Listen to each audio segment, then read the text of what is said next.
Baby Toby. Baby Toby. Good morning, Tonga! Good morning! May hindi maamin? Ilabas mo na yan sa akin. Toby! In the morning! Uy! Nakakaloka! Toby in the morning! Ciao, Toby in the morning.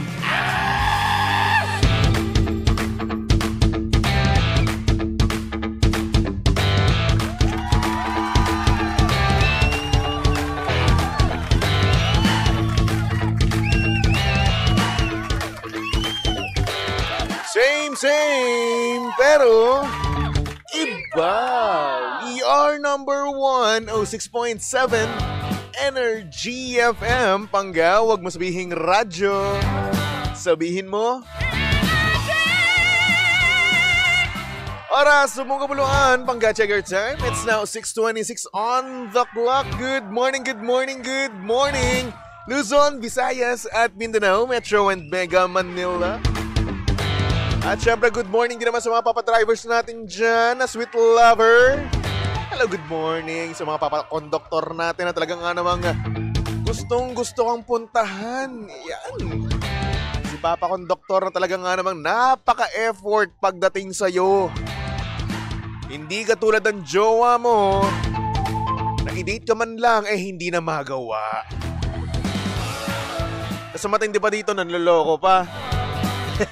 Hello sa mga pangga natin dyan na niloko ng kanilang mga boyfriend. At syempre, damay-damay na rin, no? Kasi pati mga babae ngayon, no? Nanloloko na. Hello sa mga naloko ng kanilang mga girlfriend, boyfriend, no? At hello din naman sa alam nilang kahit kabit na sila, andyan pa rin. Nakadikit pa rin talaga, no? Mas pinipili yung ganon. Ay, nako. Dapat hindi kayo nagsettle sa less, di ba? At syempre, good morning din naman sa mga pangga natin diyang hindi nakapagdala ng mga payong. Hoy, kung hindi ka pa nakakalis yung sa bahay nyo, o yung payong, dalhin mo, ha? Kasi nga naman, balita ko, maulan daw ngayong umagang ito, no? Kaya naman, go ahead, no? I-grab mo na yung payong mo, kapote mo, and make sure na yung kapote mo, no, ay saktong-sakto sa buong katawan mo. Hindi yung sa isang parte lang. Sa isang parte na napakaliit. Oo, sa paa kasi. O baka kasi mamaya, ang lit ng paa mo, di ba? O hindi naman kakasya yun, mababasa ka pa rin. O kaya naman go, payong, kapote, ano pa ba? Alam niyo yung payong na nilalagay sa ulo? Ang tawag namin doon dati, takukong. Tama ba ako? Yung payong na maliit tapos sa ulo mo lang siya inilalagay. Dati hate na hate ko yun eh. Oo, kasi nung estudyante tayo, di ba? Kapag tinutokso tayo sa mga gamit natin, parang ayaw na natin gamitin. No, kung alam niyo yung sinasabi ko, no, yung payong na nilalagay sa ulo, takukong kung tawagin namin nun dati. So ayun, mag-asawa na dapat tayo. We are that old na mismo, mga panggano. Naabutan natin yung gunong klaseng payong. Ay nako. Anyway, good morning sa mga pangga natin dyan. Nakakatutok pa lang, no? Magandang umaga. Hello sa mga pangga natin dyan sa comment section sa ating Facebook Live. And by the way, no, naka-live na nga pala tayo, no? Energy FM 106.7. Kung gusto nyo makita si Baby Toby at ang kanyang peslak, no? Pagtsagaan nyo na ako, oo. Konting minuto lang naman, di ba? At syempre, kung gusto mo magpatawag, pwedeng-pwede rin naman yan. Okay? PM ka lang sa aming Facebook page. Hanapin nyo lang Energy FM 106.7 at pwedeng-pwede ka namin tawagan ng libre. Okay? Sa panahon ngayon, konti na lang ang libre, no? Konti na lang yung masasabi mong, ay, it's free. Kaya naman, go ahead, no? Patawag na kayo. Again, Energy FM 106.7 at magkwentuhan na tayo about life. love life, and whatsoever. At kung meron kang gustong i-confess like your deepest, darkest, wildest secret, no? Pwedeng-pwede yan. Dito sa programang Titi in the Morning or Tell Toby in the Morning. Okay? At syempre, para naman sa mga pangga natin dyan na bored sa buhay, walang magawa dahil nag-sick leave, no? Kahit wala namang sakit. Gusto lang damdamin yung panahon, no? Kasi nga naman, minsan ang sarap magmuni-muni kapag umuulan, di ba? O kung bored ka ngayon at tapos ka na magmuni-muni dyan, maglaro ka na lang. Kasi nga naman, sino ang may ayaw ng fun and exciting na laro, lalong-lalo na kung boring ang oras mo. Kaya naman kung mahilig ka sa Tong Its at iba pa, nako, tara na sa Game Zone. Fun believable sa Game Zone dahil you play a real game of Tong Its with real players for free. At syempre may chance ka pang makisplit ng over 34 million pesos at may chance ka pang tukling up to 14,640 pesos daily. Syempre ang makukuhang cash credits ay pwede rin gamitin sa kahit na anong game, diba? At syempre kayang-kaya mo rin itong i-cash out. Ang Game Zone ay may dalawang event araw-araw. So, G ka na ba? Visit gzone.ph and social media account on Facebook, Instagram, and TikTok at tara Game Zone. Gina sa Tong Its, tara Game Zone. At syempre mga pangga-abangan ang kanilang GTCC Summer Showdown from April 25 to June 28, 2025. Kasi nga naman meron silang cash pool na up to 10 million pesos na paglalabanan. Kaya naman, visit gamezone.ph now to learn more. At syempre mga pangga, tatandaan natin palagi na ang gaming ay dapat fun lang. Kaya visit pagcore.ph/regulatory or email keepitfun@pagcore.ph. Promo runs from January 1 to December 31, 2025. EGLD reference number MKTG-2024-2564. Gaming's for 21 years old and above only. Game responsibly. Keep it fun, di ba? Kaya naman go! Kung nagmumuni-muni kayo ngayon dyan, good morning. Kung ikaw man ay broken ngayon, ay nako, napakasarap maging broken ngayong gentong panahon, no? Umuulan. Andyan ka sa tabi ng bintana. O, di ba? Parang kang nasa music video. Di ba? Inaalala mo yung mga happy moments nyo ng inyong mga ex, di ba? Ganyan tayo. Lalong-lalong pag nasa bus, no? At yung music talaga na pinapakinggan natin ay talagang tamang-tama, saktong-sakto. Tamang-tama, agos sa puso. Diba? At naalala nyo pa rin yung mga ex nyo, no? Ay, nako, hello naman sa mga pangga natin dyan na feeling nila main character sila sa isang music video. Kapag umuulan, nasa tabi ng bintana ng bus, diba? Good morning po sa inyong lahat. At syempre, good morning sa mga pangga natin dyan sa comment section. Hello kay Mami Yoli Ruiz, kay Diana Hoxon. Sabi niyo, good morning baby Toby, maulan na umaga. Yeah. Magdala kayo payong kung aalis kayo.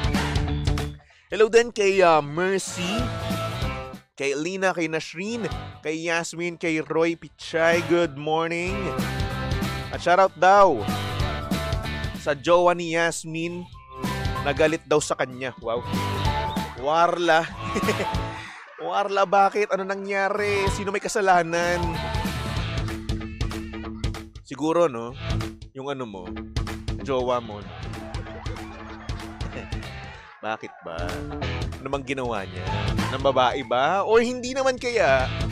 Siya ba mismo? Ay, may nakita ka. Kausap na iba! Yan yung maganda dyan eh. Ay, nako. O, si Sandra Fox, pwede po maging caller. I message the page. Chairman! May gusto. Okay daw, nag-thumbs up na si Chairman. May caller tayo. Ano kaya ang kanyang maikukwento sa atin? No? Kung tungkol ba ito sa kanyang love life? Tungkol ba sa kanyang deepest, darkest, wildest secret? Uy! Gusto natin yan.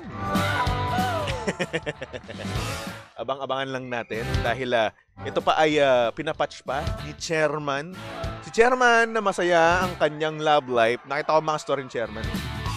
Sana all, no? Ay nako. Sabi naman ni Yasmin, ako, Toby, di niya ako mapatawad sa ngayon. Bakit? Anong ginawa mo? Nanloko ka ba? Anong ginawa mo sa kanya? Bakit ka hindi mapatawad? Yan pa naman yung masaklap eh, no? Kapag nakagawa ka ng isang kasalanan na talaga nga namang magtatagal sa inyong relasyon, one to sawang suyuan, no?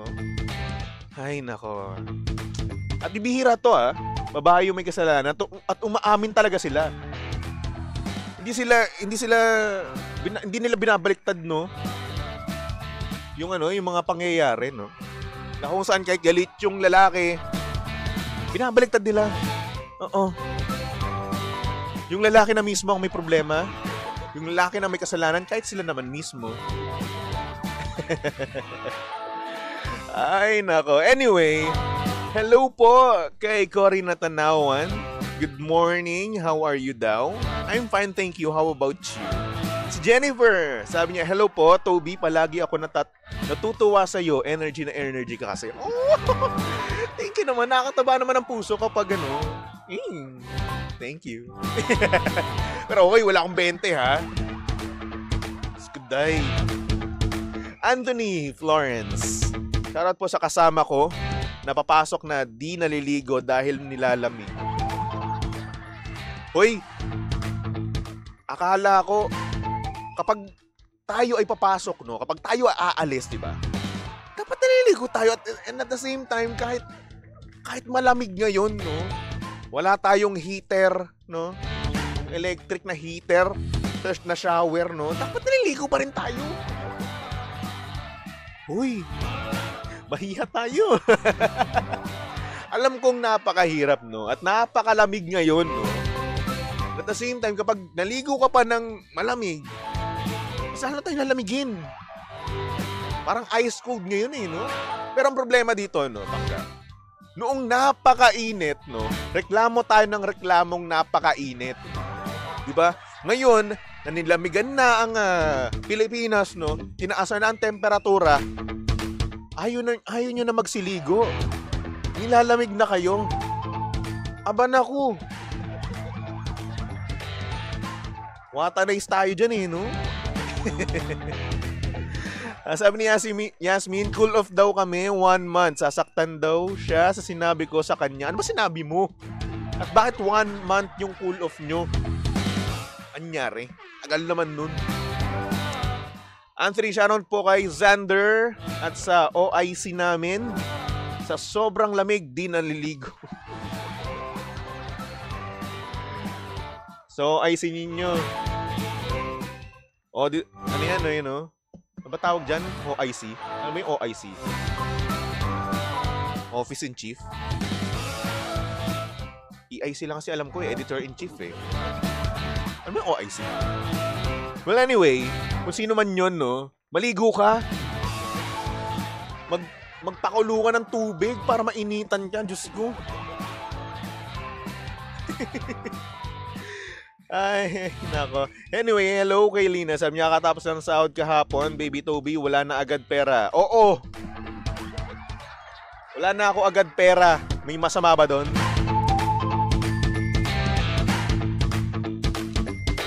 At least ako, aminado naman ako, no? Aminado naman ako na wala na akong pera. Ngunit, subalit, datapwat, no? Magtatrabaho muna ako. Ayoko muna dumakdak dito. Meron tayong caller. Kaya naman pasok na natin yan dito sa TT in the morning. Oh yeah. TT in the morning. Why? Ang aga-aga ha. Tell Toby in the morning. Ano naman kaya ang kwento sa atin ng ating mahiwagang caller? Pero bago ang lahat, hello muna kay Ninong Ronnie Valido, super guwapo macho, na pwede daw every other day ang ligo sa LA. Well, malamig kasi dyan.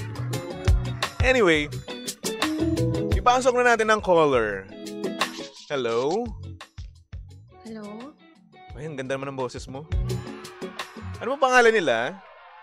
Sandra po. Sandra, good morning sa'yo, Sandra. Kamusta naman ang buhay mo? Kumain ka na ba breakfast? Hindi pa nga po. Hindi pa, bakit? Wala akong gana. Oh, ba't walang gana? Anong nangyari sa'yo? Ba't parang problemado yung tono ng boses mo? Oo nga po, kaya kailangan ko ng kausap. Sige, andito ako para sa'yo. Tungkol saan ba pag-usapan natin yun? Actually, hindi ko po alam. First time ko po makapanood sa inyo. So, hindi ko alam kung same ba siya kay Papa Jackson. Last night kasi, nakatulugan ko yung phone ko. Tapos pag open ko, nakaplay yung sa inyo. Okay. So, accidentally, ganun. Opo. Okay lang naman. Sige, go. Pero kung gusto mong seryosong payo, no? Kay Gandang Karayan at kay Papa Jackson. Sa akin kasi puro kalokohan. Pero kung gusto mo lang tumawa, okay lang naman tayo magkwentuhan, no? Pwede rin naman. O sige, ano ba nangyari sa'yo?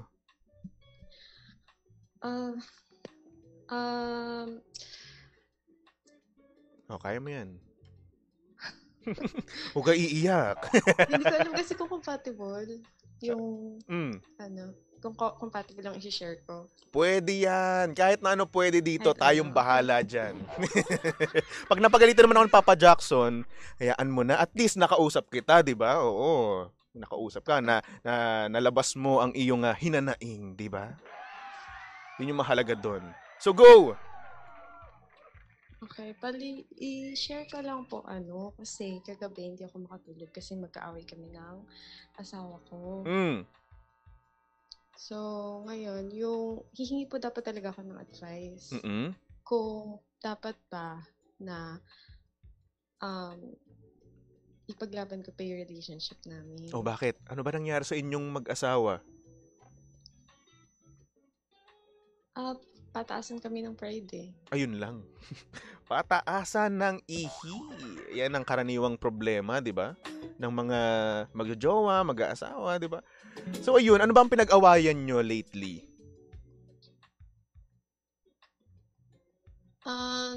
Nag-drive siya, tapos hindi siya marunong ng way.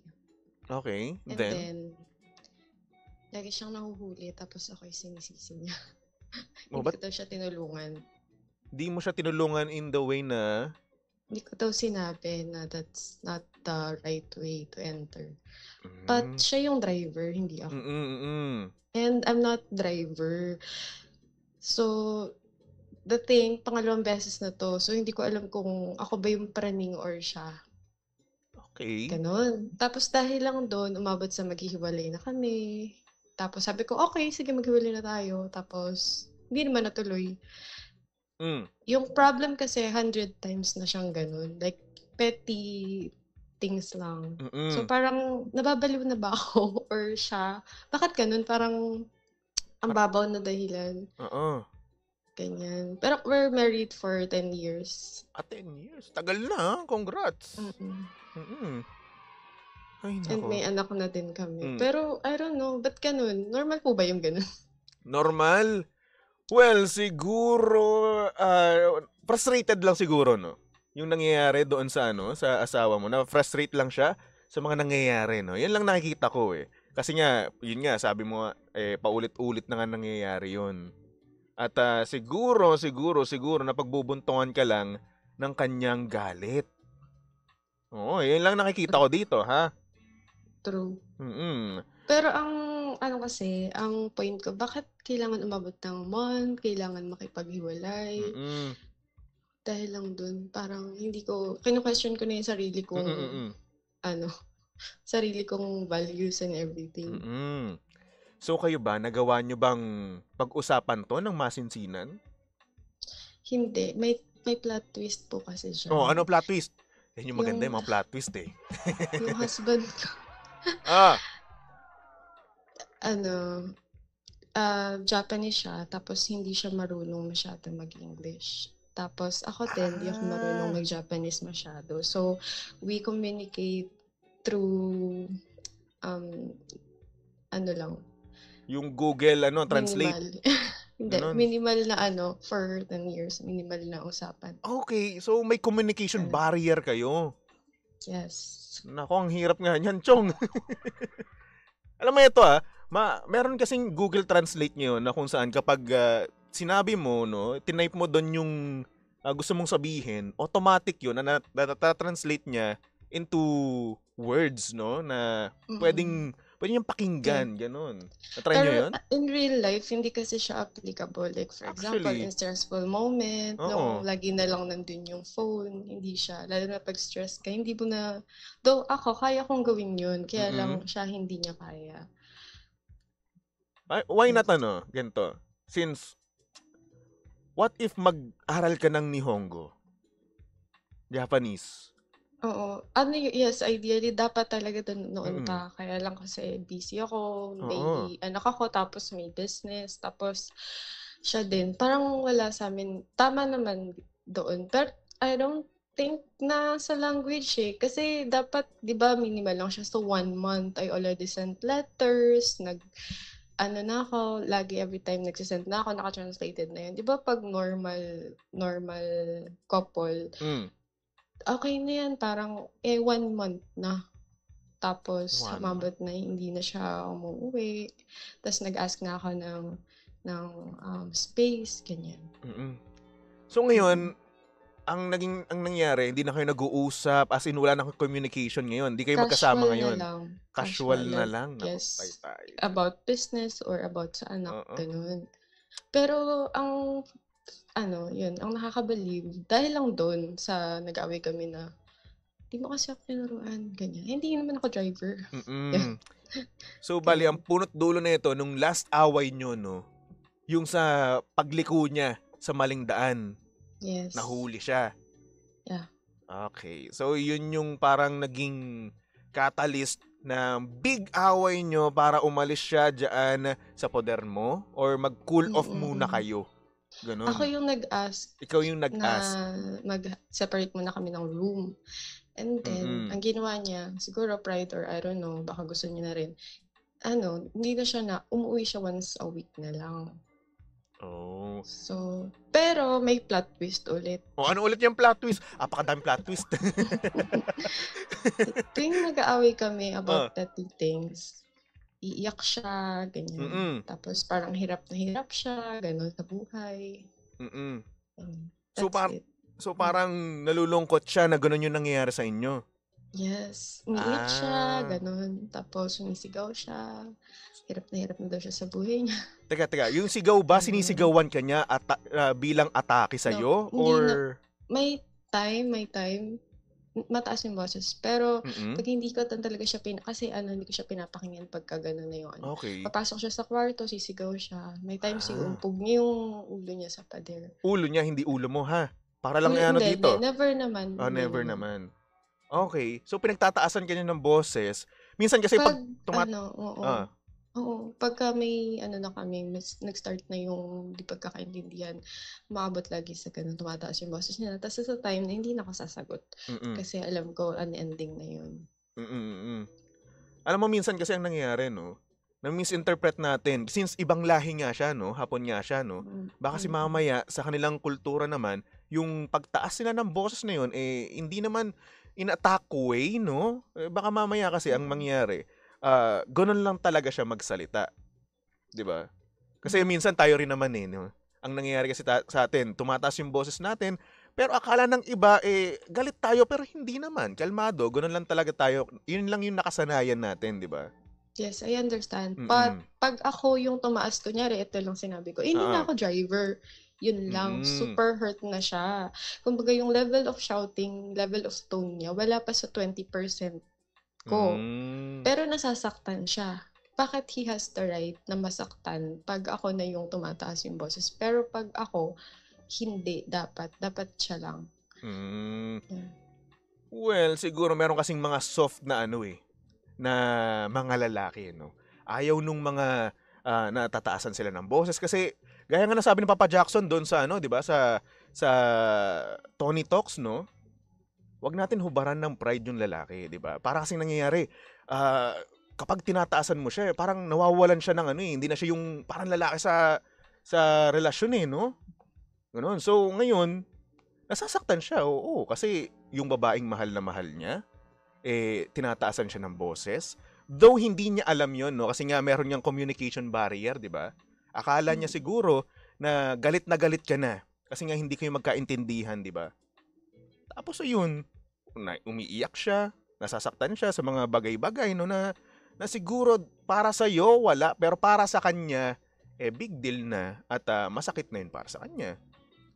Nakanto ko, naging seryoso na ako Ba't nangyari sa akin? Chairman, nangyari sa akin. Usually kaelihan lang tayo dito Baby Toby, okay lang gawin mong fun time. Okay lang. Oo, sige. Kasi, sorry Hindi, okay lang naman ito. Kasi hindi ako na-accept kagabi. Oo. Hindi ako nakuha, kaya pagkagising ko sakto, buti na lang nabasa mo yung comment ko. Alam mo, okay lang yan, no? Okay lang kung maging seryoso, at least na na ilalabas mo yung bagay na gusto mong ilabas, di ba? Kaya nga nandito programa ko no? Oo, para sa atin mga nabobroken, di ba? Pero ang tanong, mahal mo pa ba siya? Siyempre, kasi kung hindi, bakit ko siya iniisip? Bakit iniisip ko yung mga ganito, ganyan? Diba? So ngayon, ang tanong, mahal mo nga siya, pero bakit hindi mo kayang ibaba yung pride mo? Yun, actually, we've been to marriage counseling. Hindi ko na mabilang kung ilang beses namin napag-awayan yung same pattern. And then, napag-usapan na rin namin na if stressful time, dapat kalma lang tayo, ganyan. But the thing is, same kasi kaming strong personality. So ako din, parang deal breaker ko din, pag yung tao, parang sinisisi ako or sumisigaw, parang tumaas din yung level.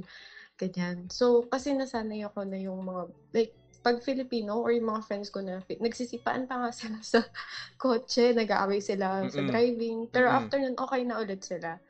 Parang, pero yun lang yung hanggang doon na lang ako yung parang, kasi hindi mo ko ganyan. Tapos ako naman, hindi ko kasi alam Ganun lang. Hindi ko nga alam, ganun lang. Yung ganun, ma-hurt na agad siya, ganyan. So, parang for me, sobrang hirap.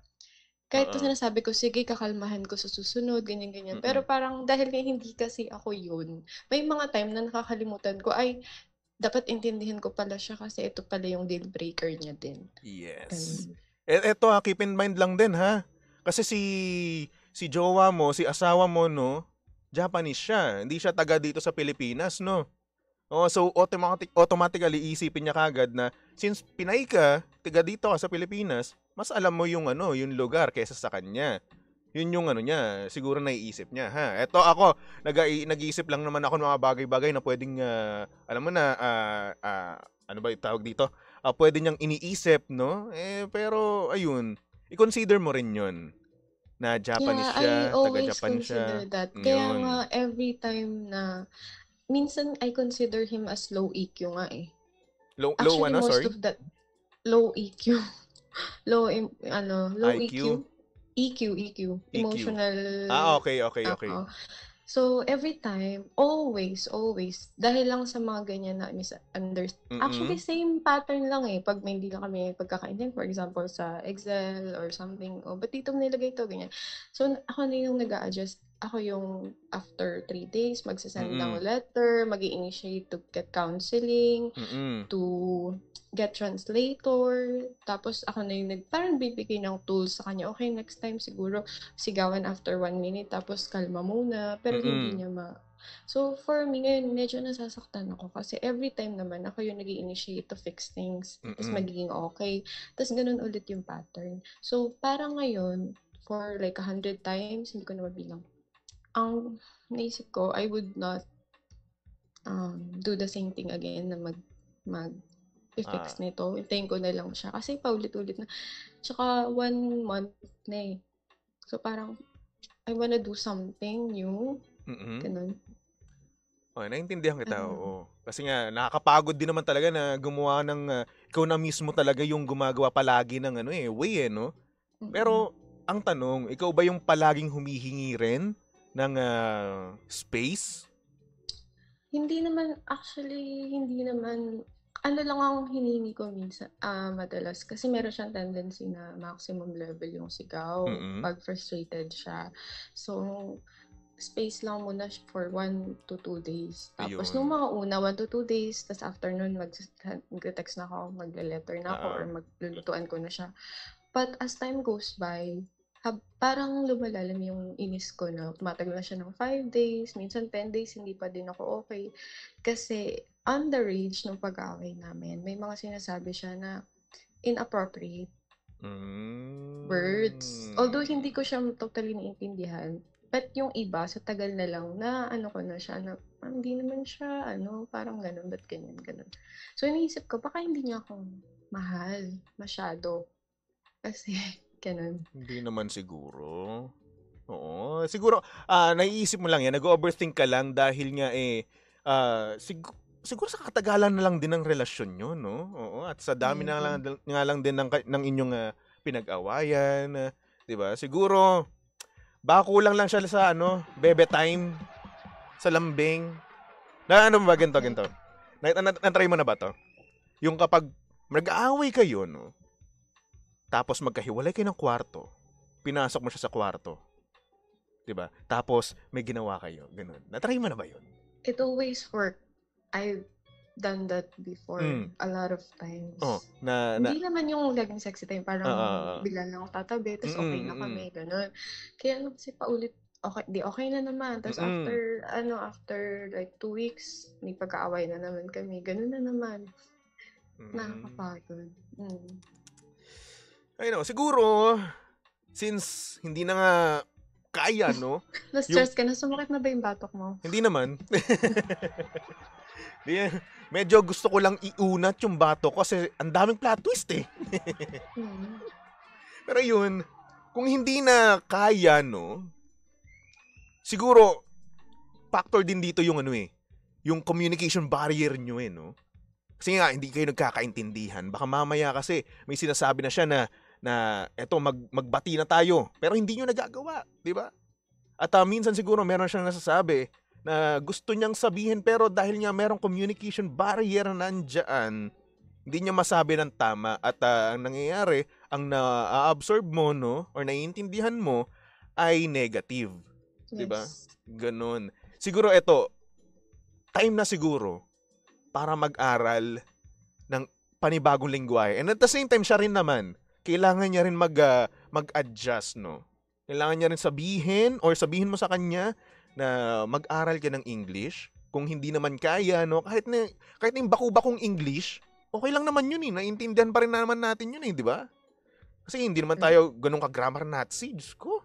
Di ba? Kahit na bali-mali grammar, basta naiintindihan, that's communication. At the same time, ikaw, gumawa ka rin ng effort para sa sarili mo, para maayos yung communication nyo. Diba? Since ikaw nga yung nag-i-initiate, diba? Mag-initiate ka rin naman sa ngayon na magkaintindihan na kayo. Kasi mangyayari dyan, habang hindi ka nagkakaintindihan, baka mas lalong lumala yung away nyo, na kung saan gusto nila pala niya magbati kayo, makipag-ayos sa'yo, diba? Iba pa yung nasasabi niya, and at the same time, nakakuha mo siya as negative. Diba? So maybe this time, since sabi mo nga busy ka, no? Andiyan na internet. Oo. May mga internet na, may online course na dyan. Alam mo, meron akong alam na Japanese na sentence. Watashi wa name wa Toby desu. Hi, my name is Toby. Di ba? Ayun, ako alam ko yun. Dahil sa internet. So what more pa kaya kapag put ka ng effort para matuto ka ng Japanese, 'di ba? Oo. Pero may question din ako. Nag-send ako ng message each time, like for example, 2 paragraphs, ganyan, na ang init lang ng ulo natin yan, baka kailangan, wala lang tayong miscommunication lang, ganyan, or baka kailangan natin ng marriage counseling, ganyan. Sorry, kasi tumaas din yung boses ko. I should have handled it nicer way, ganyan. Wala kasi siyang sinasagot in return. For the longest time. Kasi if it's just language, yun nga, ako nga nakakapag-translate ako. Bakit siya hindi? And never niyang inaccept na, oo nga, mali nga ako sa part na yun. Wala siyang ganun. Okay. Siguro sobrang taas ng pride. I don't know. Or maybe, hindi sa pride, maybe, dinidil niya rin yung sarili niyang demons. Like for example, meron din siyang iniisip tungkol sa inyo na siguro ganito rin siya, katulad mo rin ngayon, no? Nag-iisip, nagsisik ng counseling or friends, no? Kung bakit ganito nangyayari sa inyo. 'Di ba? Ang nangyayari kasi kapag magkaaway, iniisip ka agad negative. Pride. Hindi niya ako pinapansin, hindi niya ako mini-message. Pride yan. Hindi niya na ako mahal. Siguro naman hindi sa ganun, no? Siguro, nagsik lang din siya ng mga kaibigan niya. Nagpapa-comfort, no? Nagtatanong kung bakit ganito, ano ba pwede naming gawin, di ba? Tulad mo, ikaw, gusto mong makausap si Papa Jackson, pero napunta ka sa akin. Pagtsagaan mo na ako. So yun, di ba? Marahil ganun lang din siya.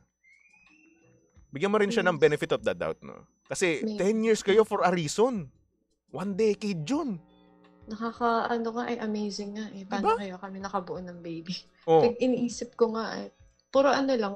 Siguro love lang talaga, ganun. Oh, that's love. Pero wag love, kalaban namin yun. Okay. Ikaw, nakikinig ka dun, ha? Sumbong kita. Ay, hindi na. Simula nung Ano? Basta hindi na. Tayo dyan. Hindi, simula nung, di ba matagal na lumipat si Papa Jackson sa yun, since then. Since then. Yes. Kala ko nakikinig ka pa rin. Kasi night shift po talaga ako for 10 years. Kaya kaya first time ko sa program nyo. Kasi nasaktuhan mo lang na ako na yung tumawag ka. Tayo dyan! Pinakakanta nga ako kanina. Sabi ko, ano ba to? Baka sexy, kailangan sexy, ano ba to? Okay lang naman. At least, di ba, nagkaano tayo, di ba, nakwento mo yung mga bagay-bagay. May sexy time din naman tayo na pag-usapan. Yung binuksan mo yung pinto, pinuntahan mo sa Hindi ko ginawa yun. Hindi mo ginawa yun? Tumabi lang ako. Ay, try mo! Automatic, bati ka agad kayo.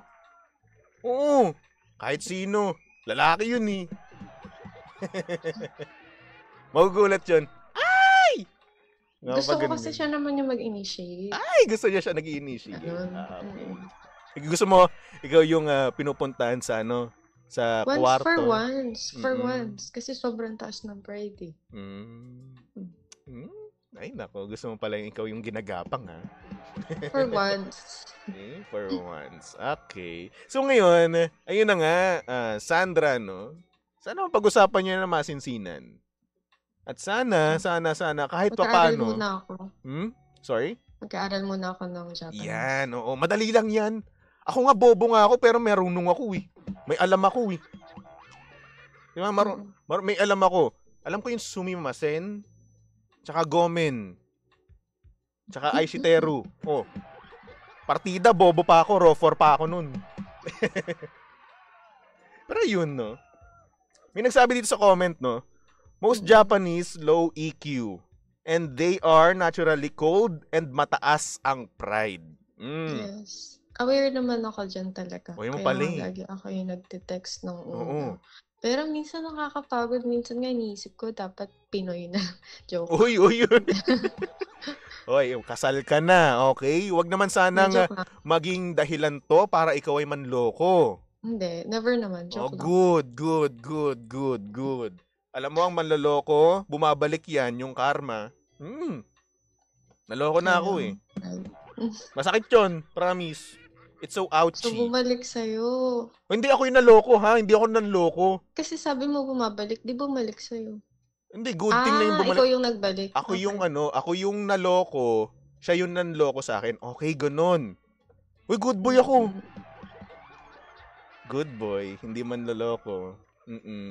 Naniniwala ka? Oo, sa itsura mo. Yes, very clean. Ano sinasabi ko sa'yo? Eto, 20. Ano pa? Wala na. Okay na yun. Oo, okay na yun. Mag-aaral na lang talaga ako. Kasi wala eh. Walang choice. Last resort. Yeah. Siguro intindihin mo lang din naman. Kasi nga alam mo na rin naman na naturally cold sila at mataas ang pride, 'di ba? So siguro it's time din na ikaw na lang yung bumaba. Oo, nakakapagod. Yes, sobra. Pero at the same time, kung gusto mong mag-work talaga, no, kailangan mo ng sacrifice. Yes. Yes. Tama. And, in fairness naman sa kanya kasi kaya hindi ko siya maiwan in spite na yun yung deal breaker ko. Very responsible, mahal niya yung family ko, very pinaprovide niya lahat, never ng babae, wala siyang bisyo. Yun lang ang bisyo niya, manigaw pag nag-aaway kami. Yun, pero din siya, mahirap din siyang yun lang naman. Di ba? Mabuti naman palang tatay eh. Asawa. Oo, may mishaps, but at the same time, look at the bright side, no? Diba? But I still think he has to change. Yes, tama dyan. Kailangan din naman talaga magbago ng mga ng mga tao para mag-work ang relasyon. It takes two to tango, ha? Tama. It takes two. But at the same time, for the meantime, no? Do this thing muna. Matuto ka muna maghapon. Nangihongo. Tapos saka mo yan i-communicate sa kanya. Patience is a virtue. Di ba mga advice ko? Kasi ako baka umabot pa ng another time. Okay lang yan. Kung bobo ko, mas bobo ako. Ako ang epitome ng kabobohan. Pero may alam akong ni Hongo. May alam akong parang sentence. Alam ko din yan. Alam mo rin yun? Oo. Ba yan? Kung bigyan mo na sa akin yun, ako na lang nakakaalam nun. Sige, para naman feeling ko naman... Parinig daw. Watashi wa name wa Toby des. Hindi yun. Akala ko yung isa. Gomen. Aishiteru. Hindi Aishiteru, alam ko, I love you yun. O sabihin mo sa kanya yun. Aishiteru. Kikiligin yun. Sa bagay, binibilangan niya ako Once a year lang daw ako nag-I love you. Yun naman pala Bakit ka once a year lang nag-I love you? Wala, hindi ko alam. Hindi ganun talaga ako Siguro baka kailangan nga. May nag-comment, kulang daw sa words of affirmation. Kailangan yun. Sabi mo sa kanya, mahal na mahal kita. Kahit hindi niya alam yung mahal kita, ipaalam mo sa kanya. Diba? Sa mga magjowa nga ng mga Pinoy at Pinay diba? Pag hindi nag-I love you sa good night, mag-aaway na kinabukasan Sabihin mo yun sa kanya, paramdam mo, no? At baka mamaya, siya rin nakaka-feel, naiisip niya rin, no? Na hindi mo siya mahal. Actually, lagi niya sinasabi. Yun daw yung... Meron na naman tayong plot twist ngayon. Oo. Sabi niya lagi, buti pa daw yung mga halaman ko, nadidiligan ko, nahahawakan ko. Siya daw, hindi mo ko dinidiligan. Siya naalagaan. Naalagaan. Kala ko di mo dinidiligan. Ay, nako. So, ayun. Yan ang kahalagahan ng words, di ba? Ng mga salita natin sa mga partner natin. O ngayon, kapag hindi ako nagsabi sa nanay ko ng I love you, bukas wag naman sana, no? Diyos ko po, mahal na mahal ko nanay ko. Kunin na siya. Di ko nasabi yun. Nagsisi ako. Wag naman sana, no? Katok-katok. Diyos ko, ayoko pa. Gusto kong mauna ako sa nanay ko. Pero yun. Di ba? Say it before it's too late. Ano puro English ako ngayon? Feeling ko napakatalino ko, yung IQ ko over 200. Di ba? So ganun, ha? Paramdam mo. Okay? Though ramdam din naman niya siguro hindi niya lang napapansin yung yung effort mo na magkaayos kayo palagi, no? Pero yun, make sure na sabihin mo rin sa kanya na mahal mo siya. Sobrang nakakaano yun Sobrang laking tulong nun. Tama. Lagi niya sinasabi, bato daw ako eh. O, yun pala eh. Basta yun. Nakasing kami ng love language, providing, tapos futuristic, ganun. Kaya, baka yun yung kailangan. I don't know. Basta yun, mag-aral ka. Meron Tapos, po bang may training po ba yan? I mean, meron pang program for that. Mag-search ka lang sa Google. Maging sweet. Ay, naku, sige. In another episode, no? Oo, halika dito. Tuturuan kita maging sweet. Tuturuan kita manlambing. Tuturuan kita mambebe time. Pero for the meantime, no? Goodbye muna. Okay. Tina ako sa aking Thank you so much. sa aking mga commercial. Oy, maraming salamat Next time, magpatawag ka ulit. Turuan kita manlambing. Okay. Turuan kita so much. kung paano maging sweet. Yan ang gusto ko. Oy, thank you so much, Sandra. Oo. Thank you po. Thank Have a nice you. day. Have a nice day din sa'yo. Okay? Bye. Bye-bye. Ang haba. Pero at the same time, no, andun tayo para sa kanya. Para pakinggan ang kanyang side, no? Si Lindsay kumakaway na sa akin eh. Tinadaw ako. Anyway, mga pangga, mamaya makakasama natin si DJ Lindsay, no? Oo. Tapos, ayun, magkukwentuhan tayo about life, no? At pagkukwentuhan natin kung ano yung nangyari dito sa ating napag-usapan. Diba? Yung side naman ng kababaihan, okay? So anyway, tumutok lang dito sa sasyong same, pero iba. We are number 1, 06.7 Energy FM. Panggawag mo sabihing radyo, sabihin mo Energy! I remember the day, even wrote down the day that I fell for you.